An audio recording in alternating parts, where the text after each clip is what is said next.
우리에게 주시는 하나님 말씀은 신약성경 에베소서 5장 19절부터 21절까지의 말씀입니다. 시와 찬송과 신령한 노래들로 서로 화답하며 너희의 마음으로 주께 노래하며 찬송하며 범사에 우리 주 예수 그리스도의 이름으로 항상 아버지 하나님께 감사하며 그리스도를 경외함으로 피차 복종하라. 아멘. 1월 한 달 동안 계속해서 예배에 대해서 살펴보고 있습니다. 오늘은 그 마지막 시간으로 삶으로 드리는 예배에 대해서 함께 살펴보고자 합니다. 어느 기독교 연구원에서 예배의 의미를 고찰하는 신학 캠프를 열었습니다. 이때 여러 신학교의 교수님들이 예배와 관련된 다양한 주제로 발제를 했습니다. 이 구약학을 전공하신 A 교수님께서는 이 구약 시대의 예배가 비판받는 이유를 이 바알 신앙의 영향에 있다고 말합니다. 이스라엘의 신앙이 이 풍요를 갈망하는 이 제의적 종교로 변질되었다고 지적합니다. 그런 가운데 이 구약의 선지자들은 이 진정한 예배가 회복되기 위해서는 그 사람들의 삶의 변화가 있어야 한다고 주장했다고 말합니다. 또 실천신학을 전공하신 이 B 교수님께서는 의식적인 예배는 차고 넘치는데 정작 그 이후에 삶의 예배는 실패하는 사람들이 많다고 한국교회의 문제점을 지적합니다. 그는 이 주일 예배는 하나님과의 관계를 새롭게 정립하고 주님의 은혜와 위로를 확인하는 중요한 자리라고 말합니다. 그런데 여기에서 그치지 않고 삶의 모든 현장이 예배가 되어야 하는데 그리스도인들은 그런 모든 자리와 영역에서 예배하는 삶을 살지 못하고 있음을 말합니다.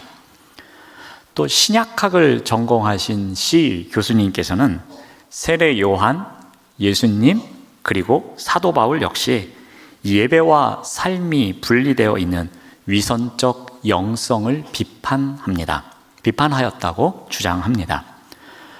예수님은, 유대인들은 이 하나님의 선민이라는 정체성을 갖고 있었습니다. 그 정체성을 확인하는 여러 상징과 의식을 자랑스러워하며 살았습니다. 그런데 이러한 자랑거리가 오히려 그들에게 약점이 되었다는 것입니다. 언약적 정체성에만 몰입하다 보니 그들의 외적 표지들이 오히려 내적 실천이 결여된 삶을 포장하는 데 그쳤다는 주장입니다. 이 교수님들이 이런저런 분야에서 각자의 전공에 따라서 발제를 했지만 공통적으로 언급된 내용이 있습니다. 그것은 바로 이 참된 예배는 삶으로 드려져야 한다는 것입니다.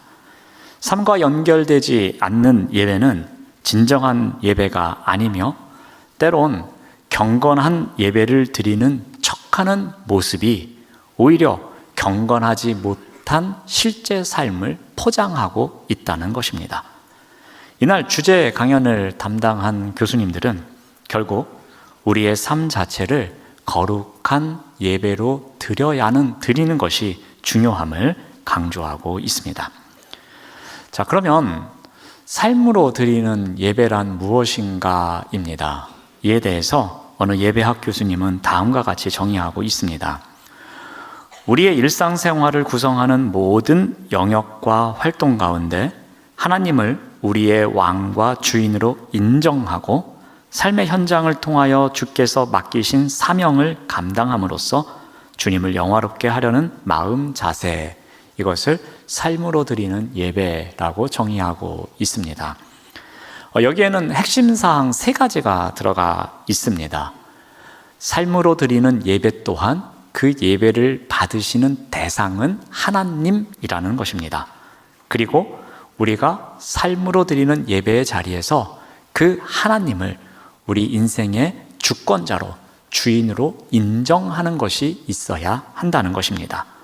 그리고 또 하나는 예배의 장소인 삶의 현장에서 하나님께서 우리에게 맡겨주신 그 사명을 신실하게 감당하며 살아가는 것, 이것이 삶으로 드리는 예배임을 강조하고 있습니다. 대부분의 그리스도인들이 이 부분을 잘 알고 있고, 또 어떻게 하면 우리의 예배가 삶 속에서도 진정한 예배가 될 수 있을까 고민을 하며 살아갑니다. 그럼에도 불구하고 이 삶의 예배가 잘 실천되지 않는 경우가 있습니다. 그 이유가 어디에 있겠습니까? 먼저 예배의 정의에 대해서 우리가 제한적 인식을 갖고 있기 때문입니다. 매주 주일 예배를 드리면서도 이 예배로 끝이야 라는 생각, 예배에 대한 정의가 확장되는 것이 아니라 이 예배 1시간으로 끝이야 라는 제한적 인식을 갖고 있을 때가 많다는 것입니다. 하나님께서는 분명히 우리를 이 땅에 보내시면서 그 중요한 목적 가운데 하나를 예배를 받으시기를 원하십니다. 그럼에도 불구하고 예배를 주일 예배와 같은 공적 예배로 제한하는 정의를 갖고 있는 것, 이것 때문에 삶으로 드리는 예배가 문제가 되고 있다고 합니다. 또 하나의 이유는 우리가 삶의 예배에 대해서 훈련이 아직은 덜 되어 있기 때문이라는 것입니다. 요즘은 그래도 이 삶의 예배에 대한 관심과 인식이 많이 높아져 있는 상황입니다. 그래서 큐티를 하든 개인적 기도 시간을 통해서 어떻게 해서든 내가 일상에서 예배자로 살아가야겠다라고 하시는 분들이 많습니다. 그렇지만 아직도 예배가 단지 주일 예배로 끝난다는 생각과 함께 예배 후에 어떻게 삶의 예배자로 살아가야 하는지 그 부분을 훈련하는 데에는 우리가 인색한 경우가 많다는 것입니다. 예레미야 시대의 백성들 또한 그러했습니다. 예레미야 7장에 보면 이스라엘이 불순종한 일이 무엇인지 보여주고 있습니다. 이 말씀에 대한 이스라엘 백성들의 태도에 대해서 말해주는데, 이 선지자의 예언은 하나님의 마음을 전해주고 있습니다. 우리 예레미야 7장 13절 말씀을 봅니다. 여호와의 말씀이니라.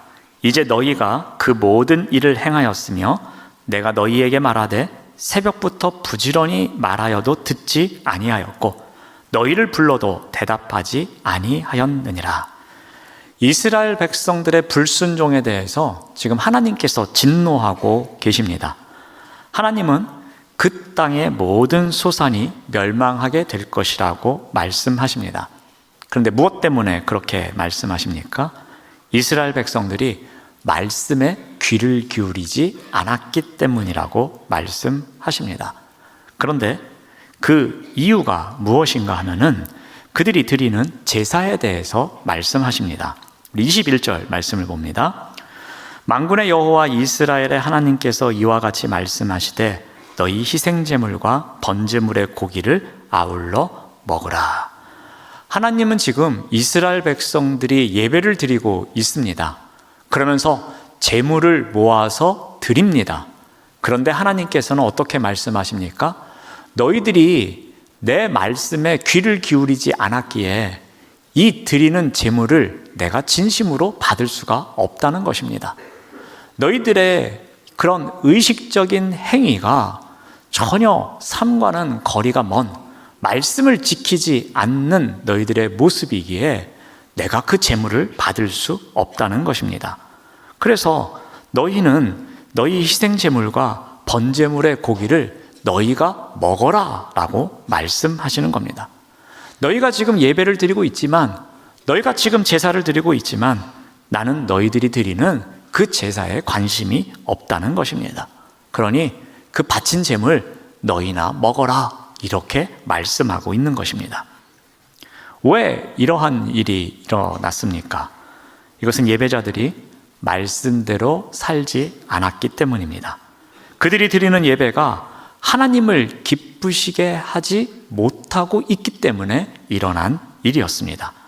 하나님의 백성답게 살아가는 사람들이 모여서 예배를 드렸어야 했는데 그렇게 살지 못한 사람들이 모여서 제물을 드렸기에 하나님께서는 진노하고 있는 것이었습니다. 즉 그들의 삶 속에서 예배가 있지 않았기에 하나님께서는 진노하고 계십니다. 자, 그러면 우리가 삶으로 드리는 예배를 위해서 어떻게 해야 하겠습니까? 우리가 삶으로 드리는 예배, 그 예배자로 살아가기 위해서 우리에게 무엇이 필요하겠습니까? 오늘 본문 말씀을 통해서 우리가 살펴보고자 합니다. 자, 먼저 예배 대상에 대한 정확한 인식이 있어야 합니다. 우리 에베소서 5장 19절 말씀을 봅니다. 시와 찬송과 신령한 노래들로 서로 화답하며 너희의 마음으로 주께 노래하며 찬송하며. 여기에 먼저 시라는 단어가 나옵니다. 이것은 구약의 시편을 의미합니다. 더 확장시켜서 하나님을 찬양하는 모든 종류의 노래를 이야기합니다. 또 찬송 그리고 노래들이 나옵니다. 이것 또한 성도들에 의해서 지어진 하나님을 찬양하는 노래를 말합니다. 하나님께서 어떻게 구원을 베푸셨는지 그것에 대해서 찬양하는 노래, 이것이 시 또는 찬송 그리고 노래입니다. 근데 이 앞에 신령한이라는 형용사로 수식하고 있습니다. 이것은 성령에 의해 감동을 받아 지어졌다라는 의미입니다. 그러므로 시와 찬송과 신령한 노래들은 모두 성령의 감동으로 하나님께 드려진 찬송을 말합니다. 자, 초기 그리스도인들은 이와 같은 신령한 노래들을 만들어서 공적 예배에서 성도들이 하나님과 그리스도를 찬양할 때에 사용했습니다. 또한 그들은 공적 예배에서만이 아니라 일상에서 서로 가르치고 권면하는 수단으로 이와 같은 찬송을 사용하기도 했습니다. 그래서 바울은 성도들에게 말합니다. 이와 같은 신령한 노래, 즉 성령의 감동으로 만들어진 노래, 이러한 것을 일상에서도 서로 화답하며 주께 드리는 찬송의 삶을 살아가라고 권면합니다. 여기에서 무엇을 강조하고 있습니까? 공적 예배뿐만 아니라 일상에서도 예배의 대상이 누구인지를 가르쳐주고 있습니다.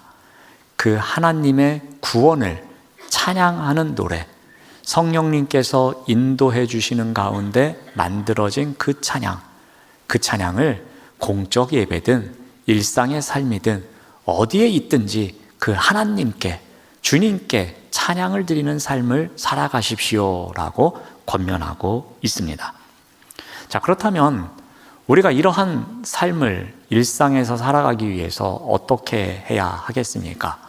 어떻게 하면 에베소서 말씀에 나오는 것처럼 일상에서 주님께 찬송을 드리는 삶을 살아갈 수 있겠습니까? 우리가 부르는 찬양 가운데 시선이라는 제목의 찬양이 있습니다. 이 찬양의 가사 가운데 이러한 부분이 있습니다. 모든 시선을 주님께 드리고 살아계신 하나님을 느낄 때 내 삶은 주의 역사가 되고 하나님이 일하기 시작하네. 이 찬양의 가사에도 우리의 예배의 대상이 하나님이심을 가르쳐주고 있습니다. 모든 시선을 주님께 드려야 합니다. 그 모든 시선을 주님께 드린다는 것은 어떠한 의미이겠습니까? 우리의 생각의 중심이 어디에 있는가라는 것입니다. 즉, 내 생각의 중심이 나의 욕심에 있는지 세상 것에 있는지 아니면 하나님 중심에 놓여 있는지를 묻는 것입니다.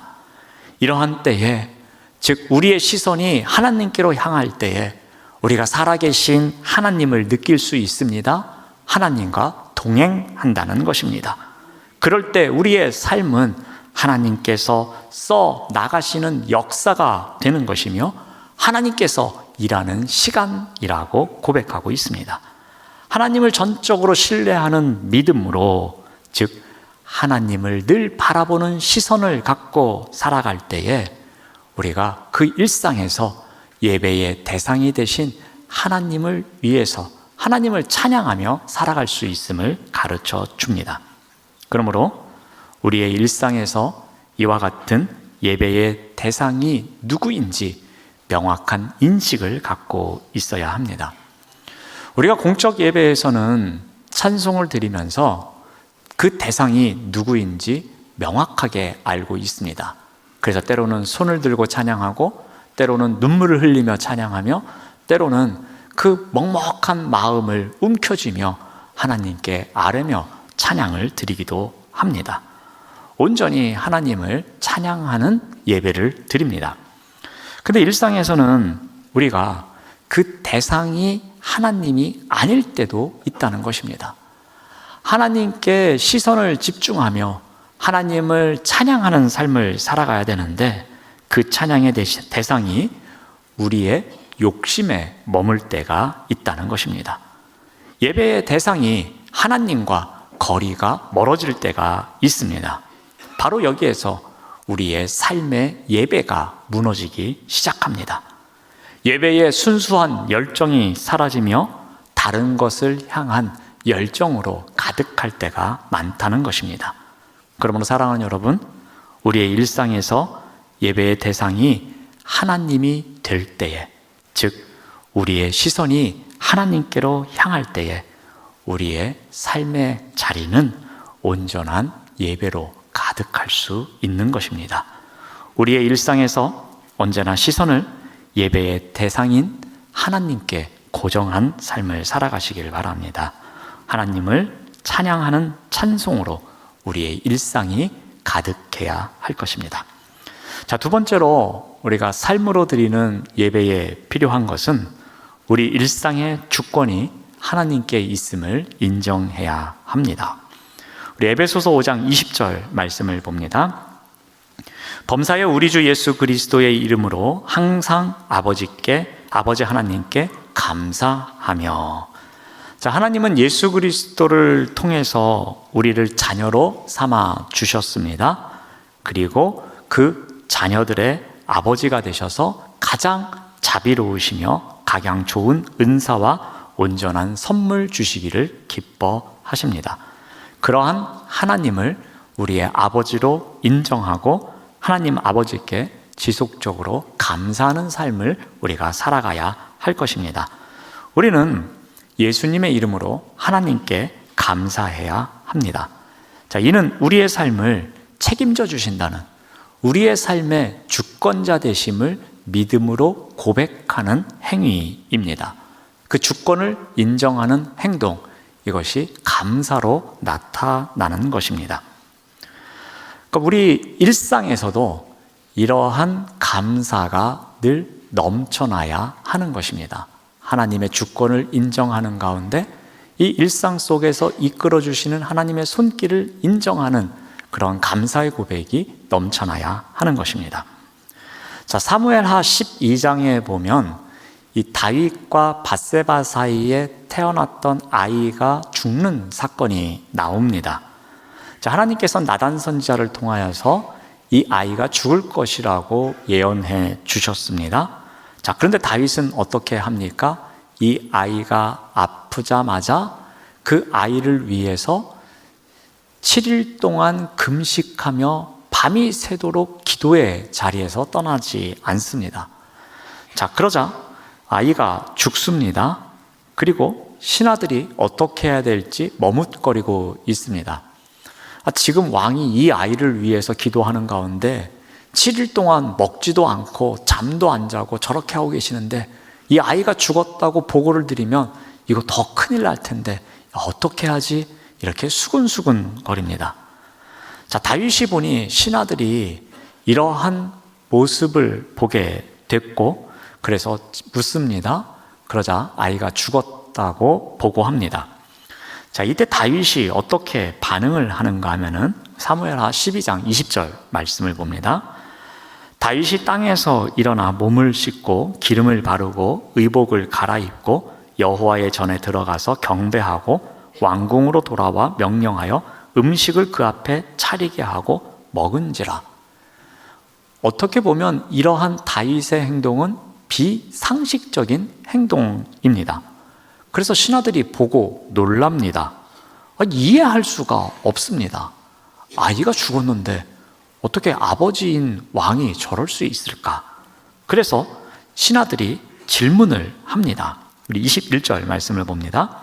그의 신하들이 그에게 이르되 아이가 살았을 때에는 그를 위하여 금식하고 우시더니 아이가 죽은 후에는 오히려 일어나서 잡수시고 이 일이 어찌 된 것입니까? 이렇게 질문합니다.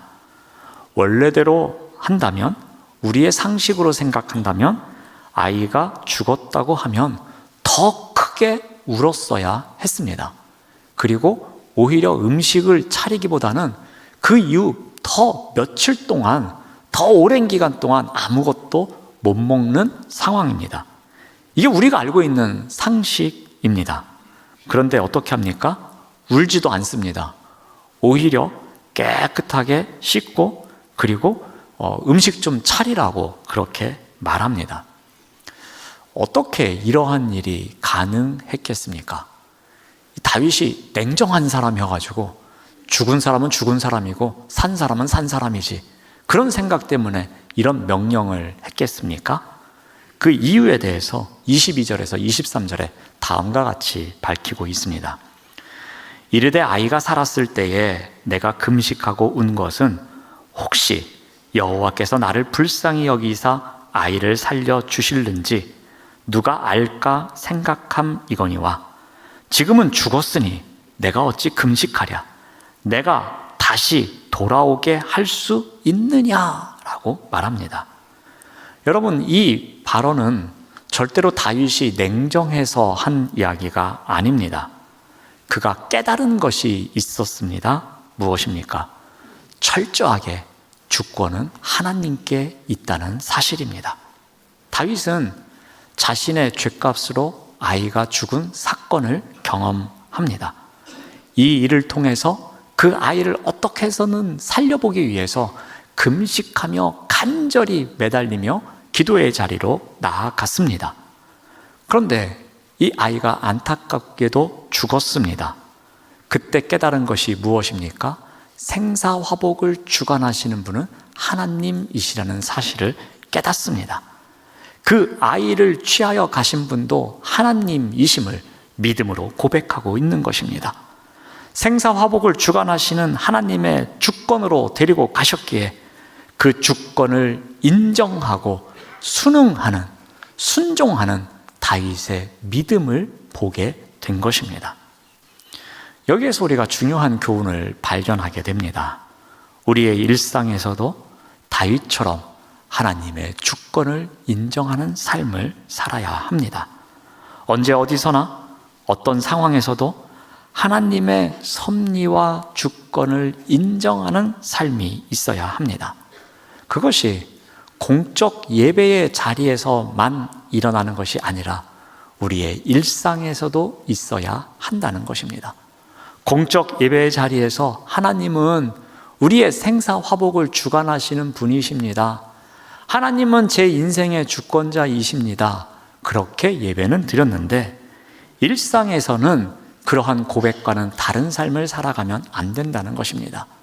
우리 일상에서도 어떠한 일이 있어도 이 일을 이끌어 가시는 분은 하나님이심을 믿음으로 고백하는 삶이 있어야 한다는 것입니다. 그리고 바로 그 자리가 우리가 삶으로 드리는 예배의 자리가 된다는 것입니다. 우리 삶의 주권자가 내가 아니고 하나님께 있음을 인정할 때에 바로 그 삶의 자리가 예배의 자리가 되는 것입니다. 세 번째로 삶으로 예배를 드리기 위해서 필요한 것은 우리의 일상에서 맡겨진 사명에 신실하게 최선을 다해 살아야 한다는 것입니다. 우리 에베소서 5장 21절 말씀을 봅니다. 그리스도를 경외함으로 피차 복종하라 라고 합니다. 여기에 복종하다라는 단어가 나옵니다. 이 단어는 상대방은 높이고 나는 낮추는 것을 이야기합니다. 즉 상대방을 나의 위에 둔다라는 의미입니다. 이것은 우리가 살아가고 있는 작은 공동체, 가정이든 일터든 그리고 교회 공동체든 이웃과 함께 살아가는 공동체에서의 관계에서 하는 이야기입니다. 즉 공동체 안에서 모든 구성원들이 서로에게 복종하는 삶을 살아야 한다는 그러한 의미입니다. 그런데 현실적으로 이 일이 그렇게 쉽지 않습니다. 인간적인 관점으로 바라보면은 복종하기 싫을 때가 더 많습니다. 상대를 높이기에는 너무 미운 상대가 많습니다. 한없이 서운할 때도 있습니다. 원망스러울 때도 있습니다. 그래서 도저히 나를 낮추고 상대를 높이는 일이 불가능할 때가 많습니다. 자, 그런데 이 일이 가능하다고 권면합니다. 그 비결이 어디에 있습니까? 상호 복종을 가능케 하는 일이 그리스도를 경외하는 데서 가능하다고 합니다. 그리스도를 경외함으로 피차 복종하라고 가르쳐 주십니다. 왜 그렇습니까? 우리가 그리스도를 경외하는 가운데 그리스도의 성품을 경험해 갑니다. 그리스도를 경외하는 가운데 그리스도의 온유하심, 그리스도의 겸손하심, 그리스도의 낮아짐, 그러한 성품을 배우고 그 성품처럼 살아갑니다. 그런 가운데 그 성품을 통해서 우리가 피차 복종하게 되는 것입니다. 이 권면의 말씀을 하게 된 데는 배경이 있습니다. 에베소 교회는 유대인 크리스천들과 이방인 크리스천들이 거의 반반 섞여 있었습니다. 그런데 이들은 서로에게 상처가 되는 말과 행동을 일삼습니다. 서로가 서로를 인정하지 않습니다. 그런데 공적 예배의 자리에 모입니다. 아마 그 분위기가 결코 좋지는 않았을 것 같습니다. 한쪽에는 이방인들, 한쪽에는 유대인들, 서로 쳐다도 보지 않으면서 예배 끝나면 그냥 휘리릭 밖으로 나가지 않았을까 상상해 봅니다. 근데 이러한 사람들이 일상에서 또 함께 살아갑니다. 어떻게 합니까? 특히 유대인 크리스천들이 이방인 크리스천들을 향하여서 손가락질을 합니다. 너희들은 그리스도 밖에 있는 사람들이라고 비난합니다. 너희들은 이스라엘 나라 밖에 있는 사람들이라고 차별합니다.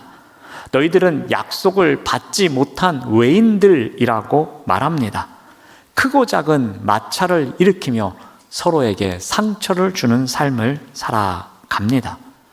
이와 같은 교회에 사명이 주어집니다. 그 사명이 무엇입니까?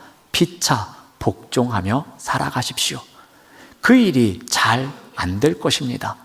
유대인 크리스천과 이방인 크리스천들이 일상에서 만나는 가운데 서로가 서로에게 안 좋은 감정을 갖고 있기에 이 일이 결코 쉽지 않을 것입니다.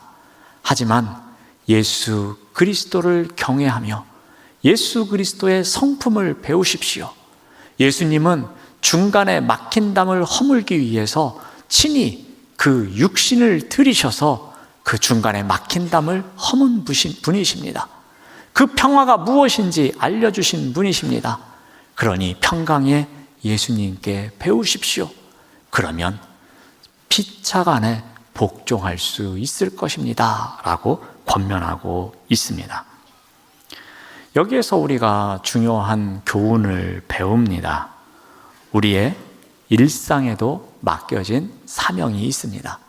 근데 이 사명을 우리의 힘만으로, 우리의 노력만으로 하기에는 쉽지 않습니다.